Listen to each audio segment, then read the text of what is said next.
Are you feeling lost in a digital wilderness? Welcome to Lost in Siberia. We are your guide to navigating the world of cyberspace. So whether you're a tech enthusiast or you're looking to land your first job in InfoSec, we're here to break things down into bite-sized pieces so that you don't have to.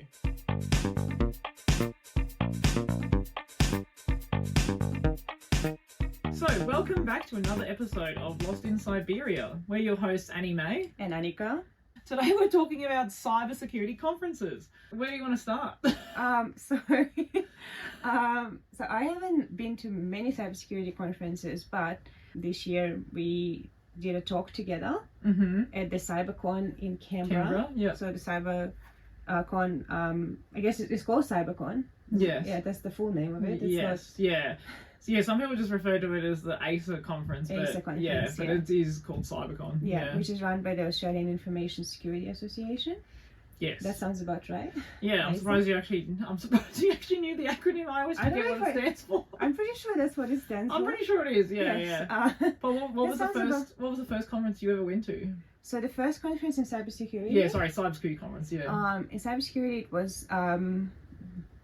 it was probably BSides Canberra last year. Oh, okay. Yeah. How did you find it? No, sorry. So the first one, more I guess it's first proper cybersecurity. Yes, it's BSides Canberra. I think like the first conference was like Mils's in Canberra. So it's that's unfortunate. So there is some cyber element to that, but it's but it's more defense focused. It's more defense focused. Yeah. And I wasn't very much in there.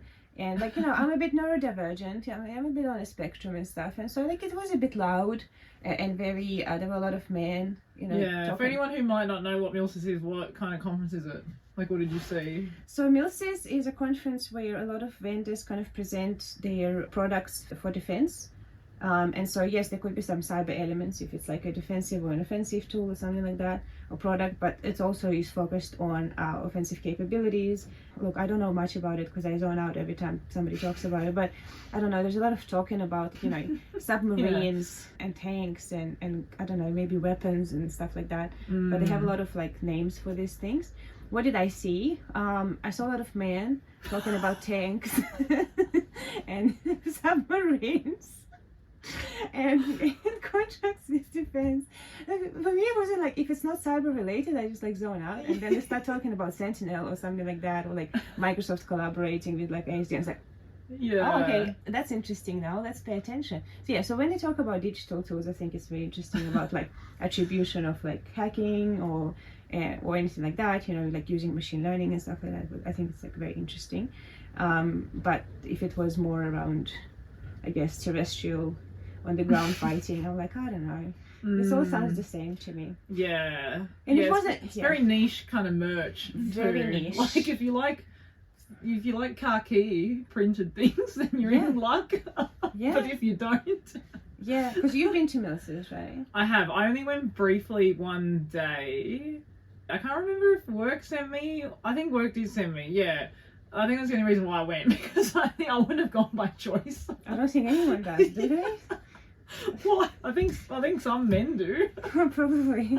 Because I would love to go to like an Avalon air show, actually. Yes, well, that would be more interesting, because at least you get to see planes fly. Yeah, and so my dad loves planes. Yeah. So I love planes too. Oh, there you go. I like flying on planes. Okay, yeah. Well, I used to love flying on planes because they would give me food. Because it was like, if it's a longer flight, an international flight, they will give you food. Yeah. And I told you about me. I don't know if that's a good reason to fly on a plane though. It was the best reason because I told you the food's not good on a plane. Yeah, but I grew up in Eastern Europe. I told you we had a lot of food shortage and stuff. Oh, okay. So it's your way to get a free meal. Yeah. So if your version of fancy is mashed potatoes and roasted chicken, then you get you get an airplane meal, and you're like, this is so cool. I've never had this before. What is this? Yeah, and it comes in a little container. Yes, and then you have this little slot for your drink, and you can put your drink in there, and they have all these types of drinks that you can choose from. It was like Christmas for me. Well, and I never celebrated Christmas, but I guess what Christmas would be for people who celebrate Christmas. But it was like a holiday for me. Anyway, so my dad loves planes. He would have enjoyed Avalon Air Show a lot. Yeah. And so I would have as well. I think it's really cool. There were a lot of planes flying in. Yeah. And I think I would have known more about planes, because my dad always would talk about offensive capabilities of planes and how do you shoot planes and how to take them off your sand, because you can throw a lot of steel or metal in. So when somebody tries to bomb the plane, if it's a heat bomb, it will chase the metal instead rather than the plane. Oh, things like that. okay. I'm probably using the wrong terms because I'm Yeah. translating right now from my head. Yeah. But yeah, stuff like that. So I would have enjoyed, I think, Avalon Airshow more.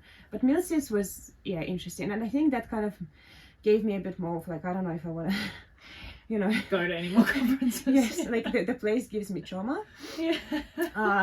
Because it's Canberra, so we have like one place where. What'd you say? It's a scam. So no, like, no, it's not. Probably, I don't know. No, but it's in Canberra, because it's pretty small. We only have one place really to have all the conferences. Oh, right, at the convention center. That's yeah, right. Yeah. Yeah. So if it's like, okay, you go back to the same place, and it's like, oh, I remember last time I Yeah. was there. It's like, Yeah. it wasn't the best time. Yeah. Anyway. That's true. But BSides, and then I went to BSides last year, and I got a ticket from my mentor. Okay, and what is B-side? How is it different? So BSides is not. Also for Yes. men. It's So not there for are some men. similarities. Well, I mean, it's not for men; it's for everyone. No, it's full of men. Oh, it is full of men. Yes, Yeah. it's full of men. It's a sausage fest. Yeah. It is definitely so. Besides, well, so people who work obviously with defense, they look very respectable. They dress up, their suit and ties and stuff like that. You can always know if somebody works for like DFAT or defense because they have a tie, right? Yeah. Yeah, it's Or that's some really- kind of uniform. Yeah. Yeah, great for foreign agents, I guess. Now that you think about it, like, Yeah. why would you want to stand out? Anyway, Yeah. sorry, different tangent. But with B-sides, it was so casual. Yeah, because B-sides is a much more community focused so it's event. like- yeah. Yeah, so it's like obviously we both have Oh that. yeah, we've got the same yeah, one. We've got the so- same sticker. Yeah. Yeah, from Yeah, B-sides. we're both showing our B-sides sticker from last year, That's which right. has the Eye of Sauron above That's the right, Eye of Canberra Sauron. Telstra Tower. Absolutely, which is so niche, right? The Canberra Telstra Tower, but the Eye of Sauron is so cool. Yeah. And I enjoyed that. Like, I enjoyed the nerd reference. I obviously I read the Lord of the Rings books. I saw the movies, and I was like, oh, this is so cool. I love that. Yeah, I've seen the movies, haven't read the books, have had no interest reading the books. I tried. enough. I was like, They're no very thanks. Yeah, I was like, Yeah. why is there 5 pages of elf songs? Because, like, I love Harry Potter. Like, Yes. Harry Potter's great, but, like, trying to read Lord of the Rings, I was like, man, this guy must have been on something when he wrote this. Yeah, that's kind of. And I think that's a very fair assessment. Of Yeah. that. Hobbit used to be my favorite book as a kid. Oh, that I also tried to read The Hobbit, couldn't. Yeah. Hobbit, yeah. But yeah, anyway, going back to conferences. So I really enjoyed that, and I think that was such a big difference from Milsys because it was like so much more relatable to me. Because it was actually about cybersecurity. First of all, it was about cybersecurity. There were That actual was a very- hackers there. That was a very important Yeah. part that distinguishes. Second of all, people were less serious. Didn't take themselves as seriously. seriously. Yeah. They, I think my first impression was that we were giving this pendant, for the lack of a better word, to assemble. And so you could go to Hardware Village, and then we could actually like sit there and assemble it. Yeah, you could like solder stuff Yeah, you can onto your solder badge. stuff onto your badge. So you had a badge, and that you could actually make your badge electronic. What I didn't like is that you had to go and buy a battery elsewhere. Yeah. I think if they sold the batteries at the BSides conference, they would have made so much money. Yeah. Actually, they should have invited a BSides Yeah, they member. should have done that, but I guess maybe because I guess the whole point of the conference is not to make money, but still, like Yeah, absolutely. could have given the money to charity Yeah. or something. I don't know. Well, so I got a ticket from my previous mentor, who was talking at BSides, but she already got a ticket before. And so she's like, well, do you want a ticket? And I was like, oh, absolutely, like I'll take a ticket. And so it was buzzing. There were more men than women, but there were still women, and it was just a more relatable space, something I'm more familiar with. They didn't take themselves seriously, as seriously, I guess, as they do in Milsys, which I love. There was a whole place for CTF, or Capture the Flag competition, Yeah. which I participated in. And so for people who don't know, but like we talked about it on podcast as well, so you're given a set of challenges that you need to solve. They're all related to cybersecurity. In the end of each challenge, you get the flag. So the flag is usually like a string of characters or some kind of a phrase or sentence, and then you submit it to the portal, and if you got it right, then you're good. And the more challenges you solve, the more your team progresses over, the more points you get. And so obviously the winning team is the team that solved the most challenges, which is so much fun, and it's a really nice gamified way to with your cybersecurity skills. Met a few of your co-workers. Oh, Darren? my old Yeah, co-workers. So Yeah. you're all, met a few of your Yeah. old co-workers. Because I think, yeah, actually at the time I would have already have left. Yes, you would have. Yes. Yeah. I should also just say too, because I get asked, well, a lot of people when I ask them, are you going to BSides? They often say, oh, I'm not technical enough to go to BSides. And I always found that really surprising because I work in GRC. I'm not doing reverse engineering or, you know, because I remember going to one of the talks was about like reverse engineering your cat feeder and I was like, you just have to have an interest. You can just go and listen to the talks. Like, you don't have to participate in the CTF. Like, you obviously can, and everyone can. Yeah. A lot of people think, like, you have to do all the activities and stuff. So I think it's also worth mentioning, like, if anyone's thinking about going to one of these conferences and you think you're going to feel like a fraud or something. I've met people who've gone who are high school students, who are university students. You don't have to be even working in the industry to attend a conference. So yeah, and I think because BSides has a bit of a different reputation to other conferences, but you can just go and enjoy it and chat to people. Like, you don't have to be working on the tools to go and enjoy BSides. Yeah, absolutely. And I enjoyed it a lot as well. And obviously, like with uni, I tried to do a bit more technical things and try to do projects, you know, on the side and things like that. But I wouldn't call myself like extremely technical. And I still enjoyed it a lot, and I just like give it a go. You can, or don't. It really doesn't matter. Just do what you want to do in the conference. There's so many villages. There is a GRC village. Yeah, there is. Yeah. So which is like a breakout room, essentially a village. It's like it's not a real village. It's a breakout room that they dedicate specifically to a certain space. So, for instance, there is a career one. There's a career village, which is great for people looking for a job or want to learn more about certain jobs. Yeah, as well. Yeah, as I mentioned, it was a hardware village, which was a really cool way to like meet people. Lock picking. Yes, that was really fun. I think there was a physical kind of pen testing space as well. Okay. Or like, and you could do another competition, which was not the CTF, the black bag. Yeah. Which if I wasn't so tired, like I would want to do it again. And guess what? One of the improv people was an actor hired by the black bag people. Oh, that's right. Yeah, because I didn't do the black bag last year because I only went one day, I think, to the conference. That's right. But yeah, I had more time, I might have participated in it. But yeah, I know Remy and Simon who work for, you know, obviously run Redacted, like they've done the black bag a couple of years at BSides. Yeah, but it has, I remember I did it the first year and I had absolutely no idea what we were supposed to be doing. And like, it's similar to like, I guess, capture the flag, but it's more, I guess, physical and like you can actually go. So I think this year there was something like spot a person. Carrying a briefcase or something like that with important documents. I like to think about it as like when you're a child and you go to stuff and just be curious and like just you can just ask questions. You like and don't expect everyone to be judging you because you don't know what an activity is. Like, because I was like, even just you being like, what is a black bag challenge? Yeah. What is a CTF? If you just want to go sit down and chat to someone, like BSides is a good conference to just go have a talk to people because everyone's pretty nice. Yeah. And everyone's very down to open earth. to talking to people, especially if they are less experienced and maybe you are looking to get into the industry. Like, it is a really good place to meet new people. Yeah, I would say very good place. I really want to go this year again. So like the whole coming of this thing, the whole thing was basically that I didn't sleep enough and I was like in the end of the semester. So my mental capacity was very limited, and so was my physical capacity. And so it's obviously like it's a big space, there are a lot of people, it's a lot of noise and stuff. So it gets tiring very quickly, especially if it's your first kind of like proper conference.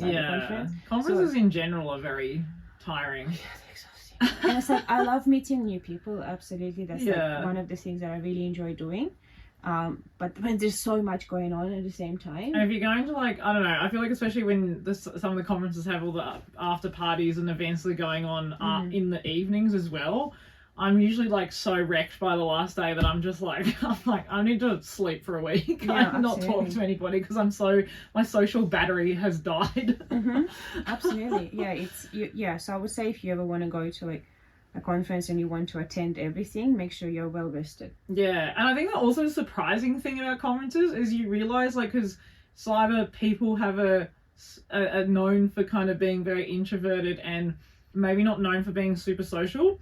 You go to a conference and you realize that cyber people actually can really come out of their shell, especially like CyberCon Melbourne that happens every year. around October, November, they always have like a dance floor at CyberCon Canberra at the block party, and Melbourne. Yeah, at Melbourne, and it's always just so much fun, and everyone's just on the dance floor having a great time, and it's just so weird because you're just like, wait, these are all cyber people. Yeah. But yeah, it just makes you realize, like, I think that's why I quite like cyber as an industry, because everyone's actually pretty down to have a good time. Yeah. I think it's also because it can be such an industry where you burn out really fast because it's just constantly changing, and there's so many different things going on at once, and especially when you're involved in a lot of activities outside of work, it can be so draining.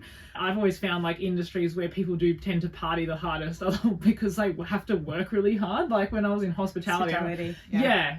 Some of the Christmas parties I went to when I worked in hospitality were like probably some of the craziest I've ever been to.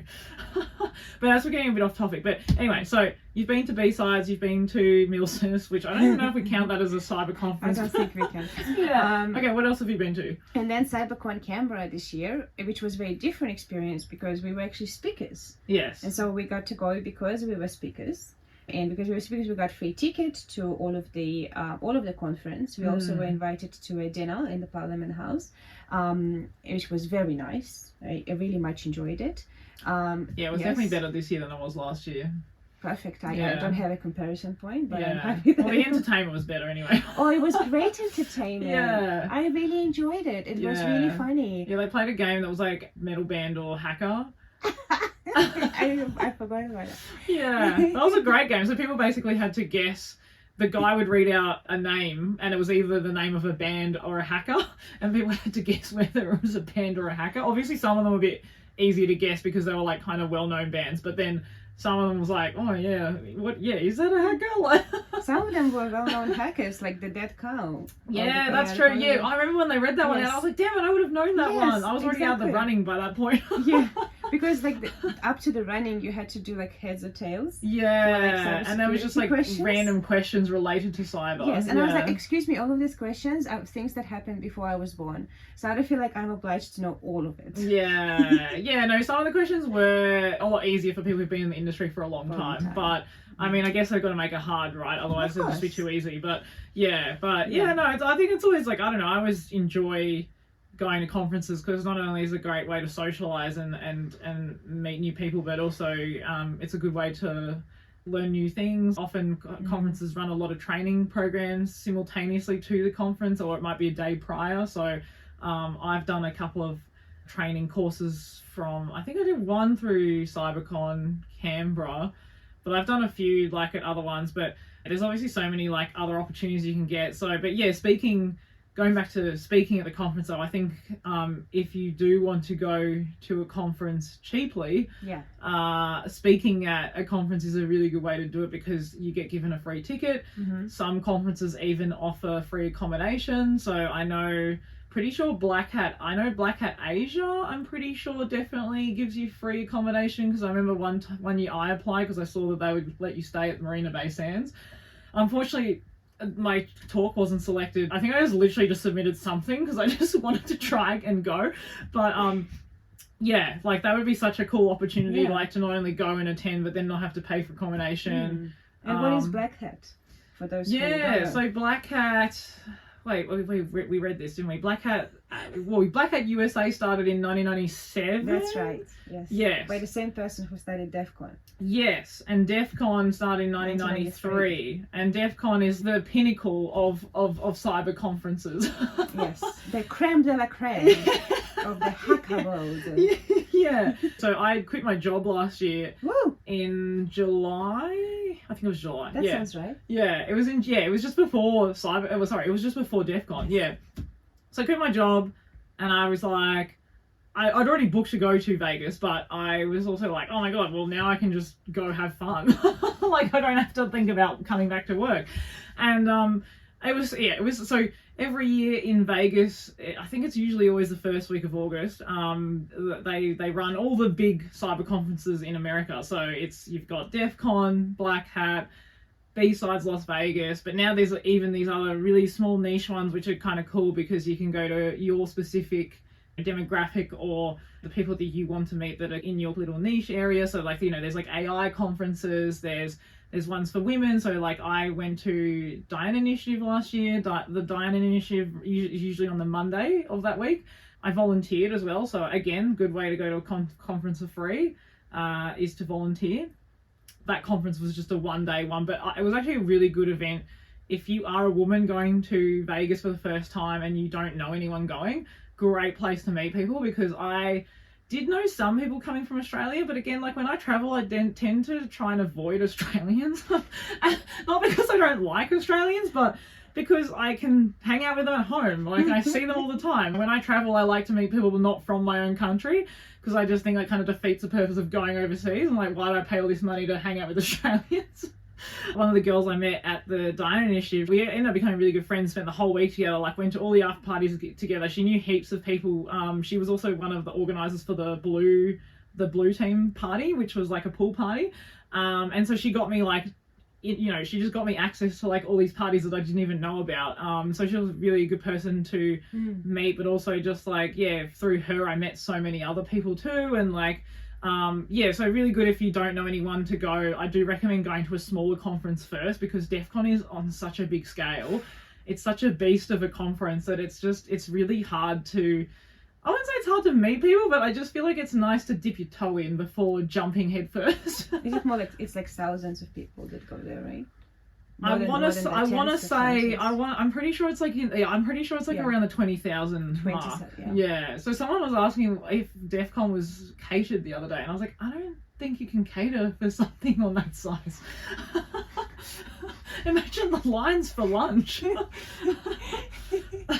just buy a lot of pizza though. Yeah. just up to the ceiling. Like you have to climb up a ladder to like get to the pizza. No, Pizza con. Yeah. Yeah, or only people who like win CTFs get pizzas. Yeah, that should be the thing. Also, my advice for DEFCON as well, because there's a thing with DEFCON that everyone jokes it's line con, because you have to line up for everything. So if there's a talk you want to go to, if there's merch you want to buy, if there's just something that you really want to do, get there early, because sometimes you'll be waiting for hours.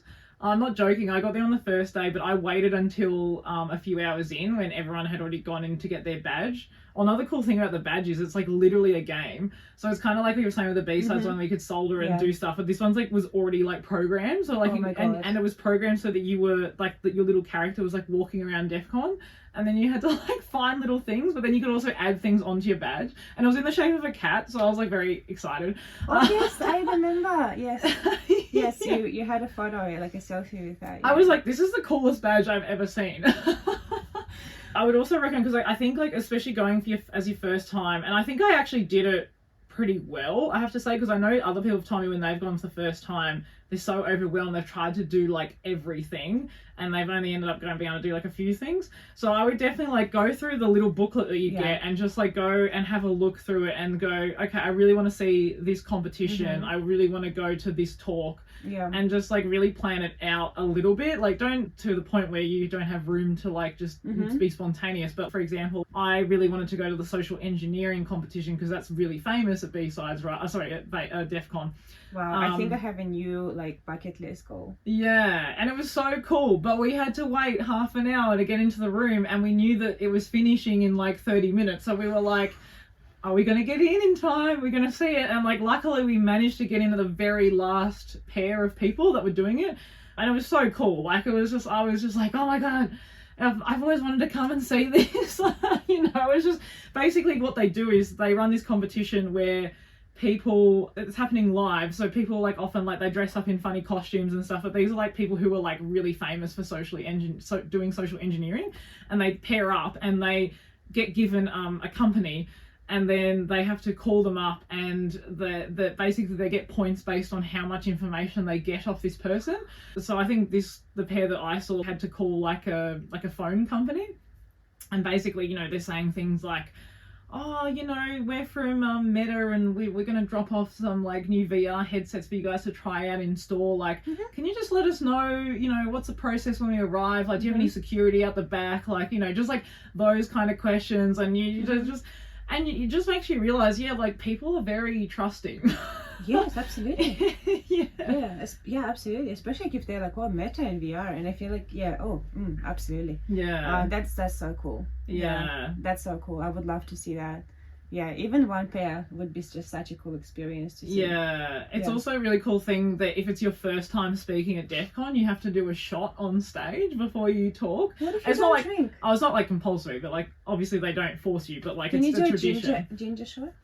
I think if you don't drink, they'll just give you something non-alcoholic. Imagine drinking like straight vodka before having to speak on stage for 40 minutes. I know improvisers that Yeah. and that like will have it, and I was like, Oh wow. why? Yeah. I'm like, please, yeah. I'm like, I need at my least- brain. Or at least give me a chaser of water so I don't have like this horrible taste in my mouth Yeah. for the next 45 minutes.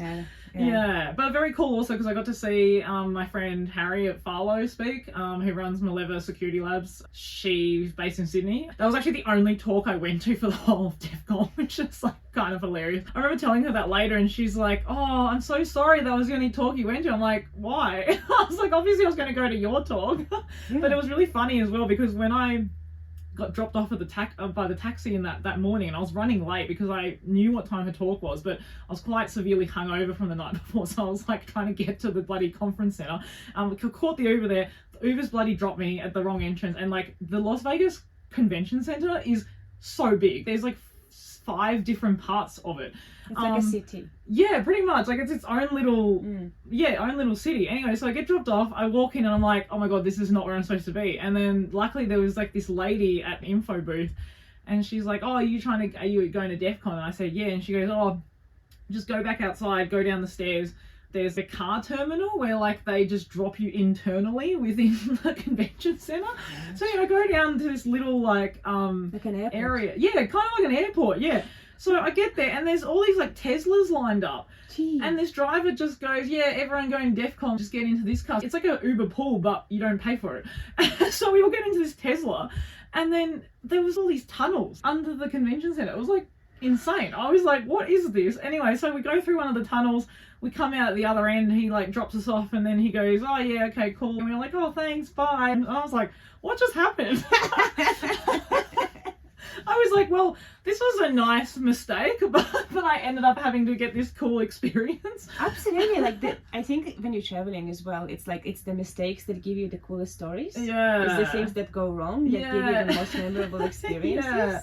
Yeah. And I did still make it to the talk on time. So that was the best part. So still got there in time. In fact, I was actually early because I walked in and I was like, am I in the right room? There was barely anyone in there, but it was just because I was early. There was really cool things like the AI village had, one of the activities was you could make a deep fake of yourself.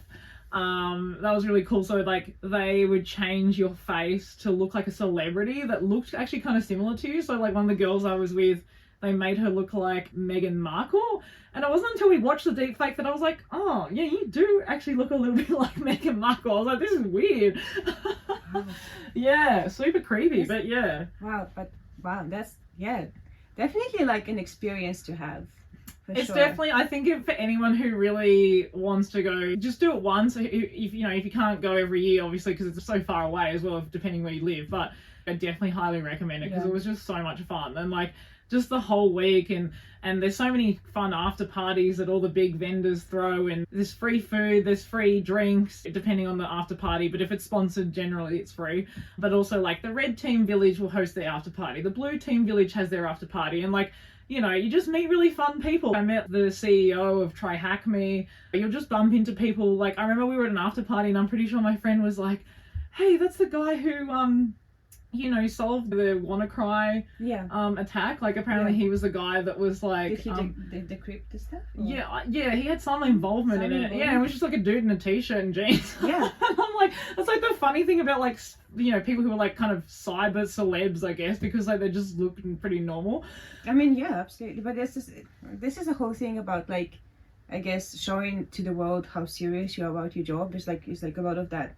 Well, I am not. Yeah, actually, but also they probably can't talk about it, right? Like, there's also that aspect to it as well. Yeah, there's probably that, and it's like, but I think it's a very good point that you said about having some prep but not too much prep. And I think when I first when I went to BSides, I was like so overwhelmed by everything, and I was like, yes, and there are a lot of talks going on. And I saw like the first kind of speech, which was really cool, about this woman that creates exploits. So like if you have a vulnerability in your system, then it's possible to exploit it, but you have to do it very fast. And so how do you create that and everything? And that was a really good keynote.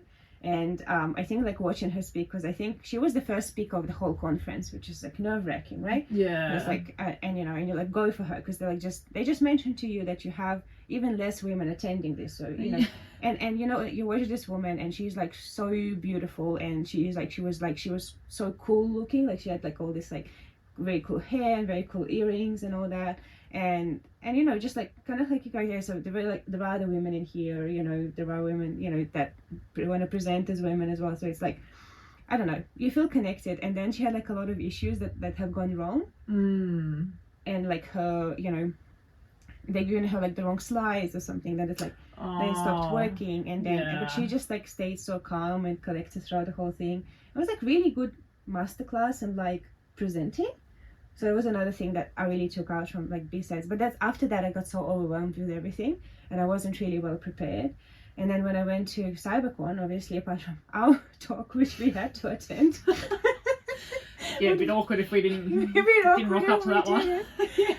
I was like, okay, well, and obviously we went to one of our guests' talk as well. Harry. Oh, right. Okay. Yeah, sorry, guest on our podcast. Okay, right. I was like, what guest? Yes. Yeah, sorry. Yeah. So we went to Harry's talk. Yeah, Harry Smith. Yeah. Yes. How to seduce a model. LLM, and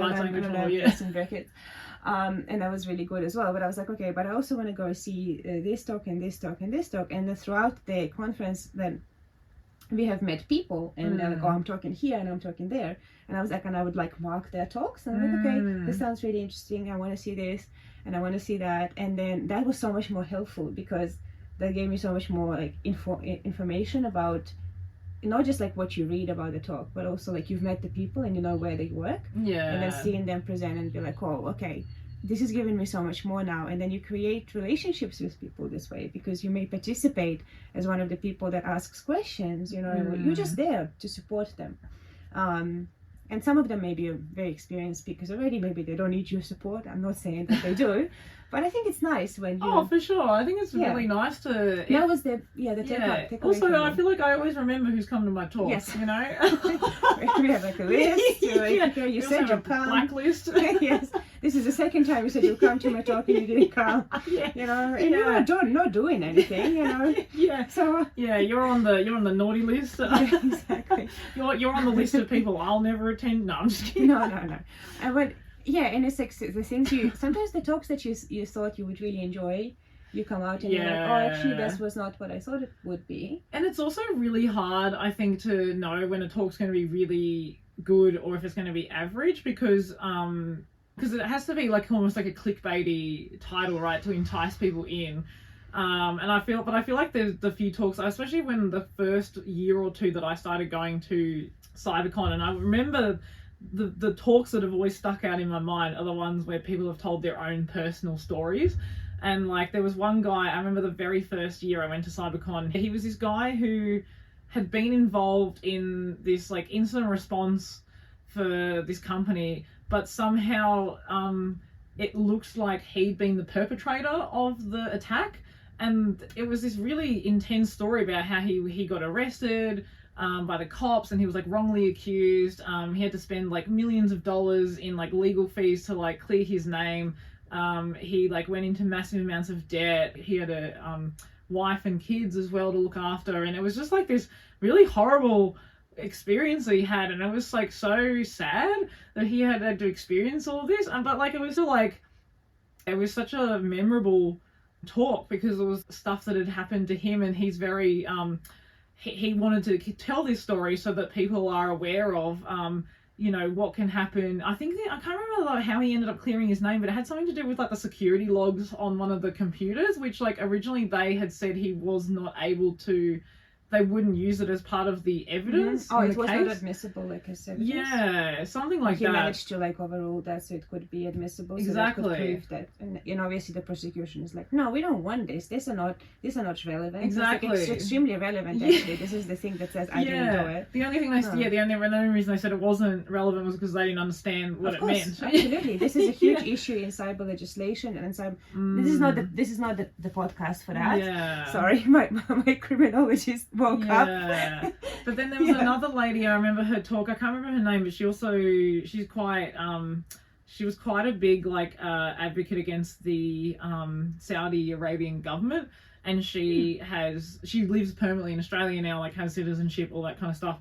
But she was one of the people who was targeted by that Pegasus spyware. Yeah. And she was talking about how, she discovered that this was on her phone, and like how they've been tracking her and like all her movements and stuff. And like that again, like it was such a powerful presentation because it was just so crazy to like have heard this story from someone who'd gone through all this, like, and how you read it in the news about the journalists and stuff and other people who the activists and stuff who had also been targeted, but politicians. Yeah, exactly. But then also just hearing and also as someone who obviously works in the industry, and how she was able to like discover that it was her phone was being targeted and stuff was really interesting. Yeah. So those were the talks that have always stuck out in my mind.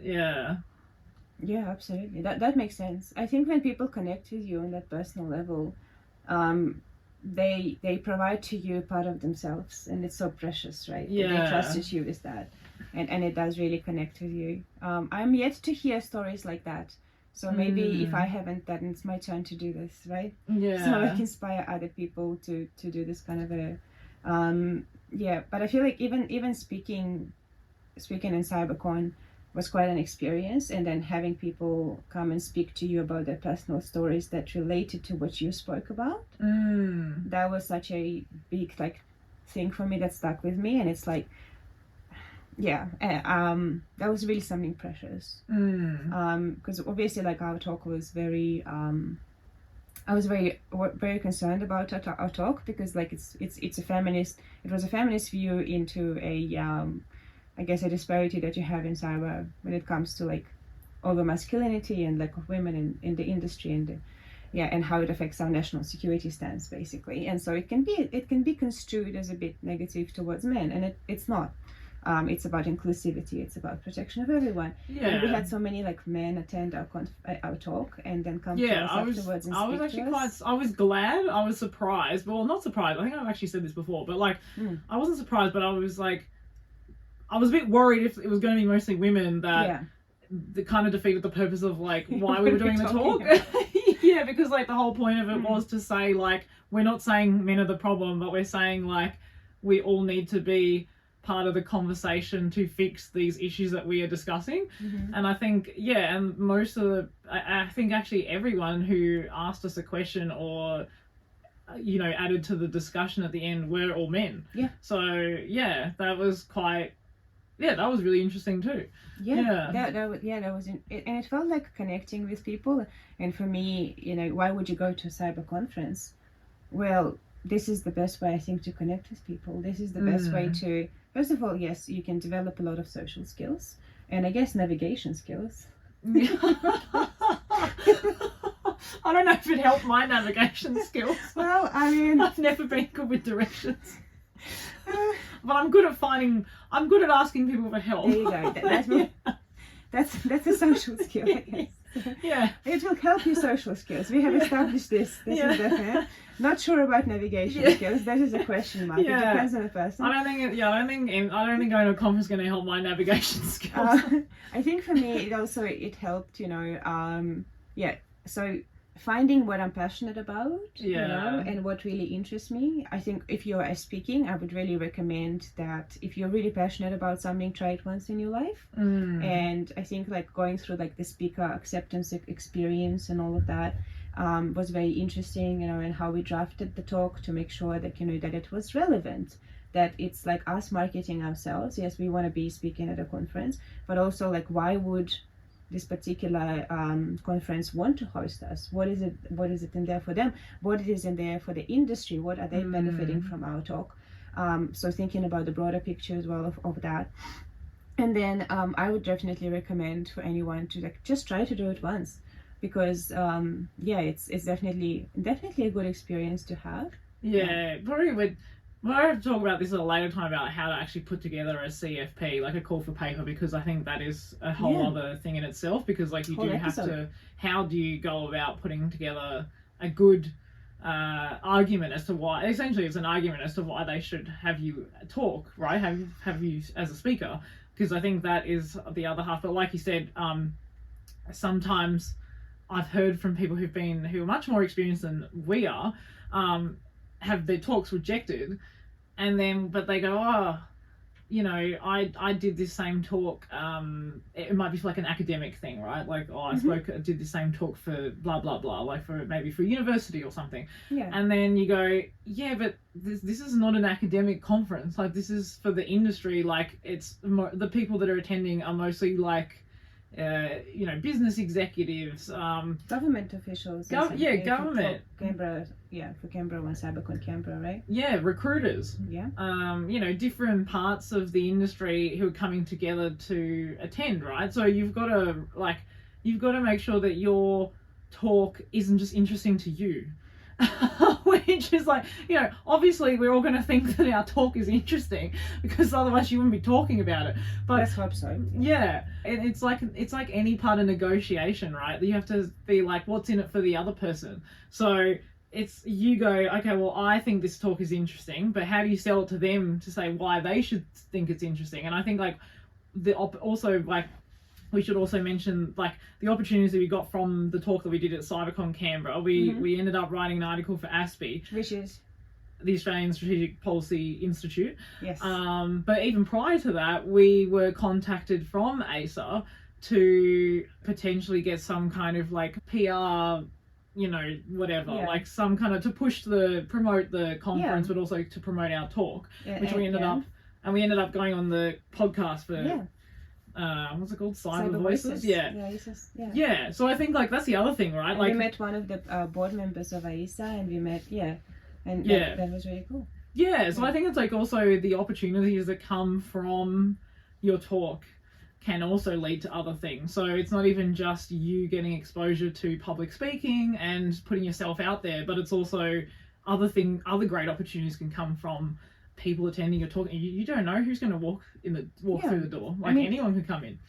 And this is a platform, right? So if you are looking for a platform to share your ideas, I think this is it can be a very welcoming audience, because I feel like a lot of people in there, and a lot of cyber people are very supportive. They do want you to succeed. They're not meanies. And if they're not supportive, they just won't come to your talk. Absolutely. But if you wanted to start somewhere, you can go to smaller conferences. You don't have to go. Not even a conference. You could go to like a Sec Talks event, or AWSN often does little speaking things, or I don't know, even just doing Toastmasters. Go to a Toastmasters thing. You can do improv and just improvise the cybersecurity scene. No, but like there are a lot of community, obviously grassroots community events that you can go to to start with, but I feel like maybe CyberCon Canberra is a bit smaller than CyberCon Melbourne, right? So you can start at CyberCon Canberra, or even like submit papers. Like you said, you submitted the paper to what was it, BSides Asia? Black Hat Asia. Yeah, just throw your hat in the ring. Like the worst thing they do is just decline it. I think a lot of people that don't end up submitting a talk is because, or they don't even think about doing it, because they go, oh, well, I have nothing to talk about. But then they're obviously thinking about it, because I'm like, well, if you weren't even thinking about speaking at the conference, but you obviously like there's some kind of motivation for you to even be exploring this option, right? Just think about what you're interested in. It doesn't have to be to do, or if you want to do something easier that's related to your job, like maybe team up with someone in your company and be like, oh, we could talk about this issue that we faced with like multiple clients.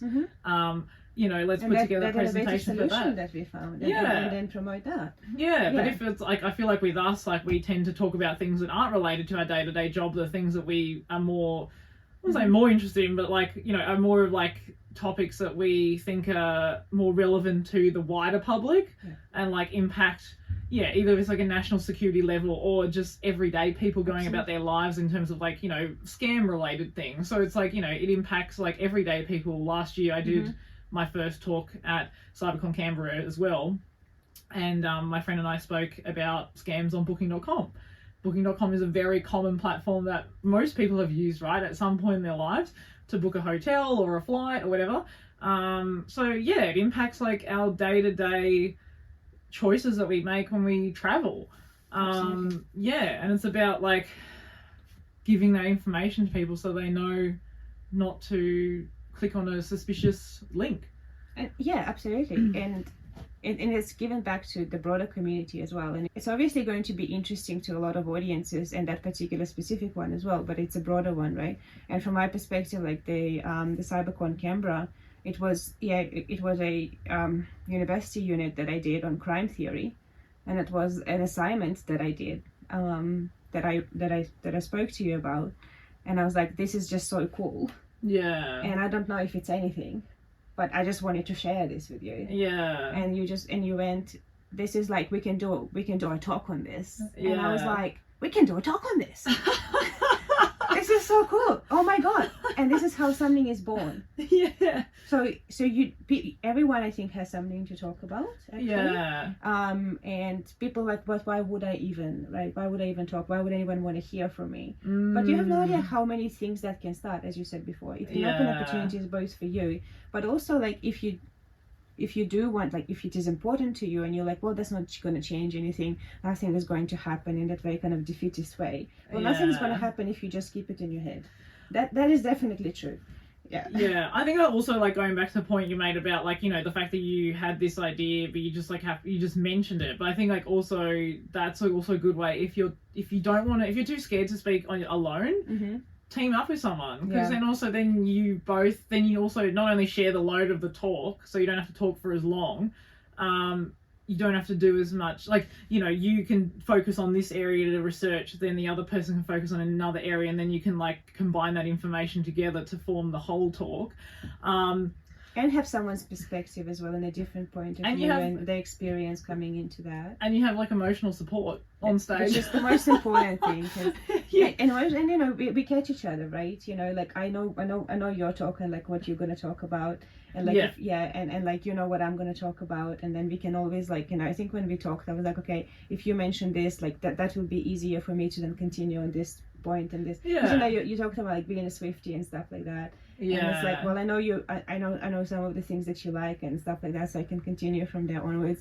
It's what I'm trying to say, yes, I am connecting with the emotional support part a lot because it is scary.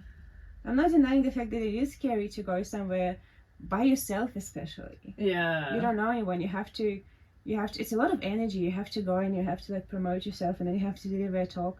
It's very draining. Like after you speak, it's like, I mean, when we had to do that podcast episode straight after, I was like, oh. Yeah, I think we had very different reactions. I was like, whoa. You're like, that's it. I was like, I'm ready for a drink. It's only 11 a.m.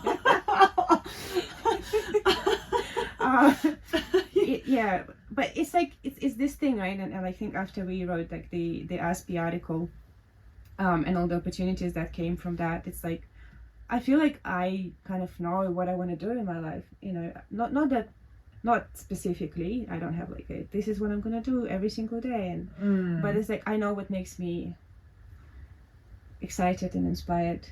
Yeah. And I feel like going to conferences in cybersecurity and in other areas you may work in is a really good way to find out, because you get to meet the broader community, you get to learn about the industry.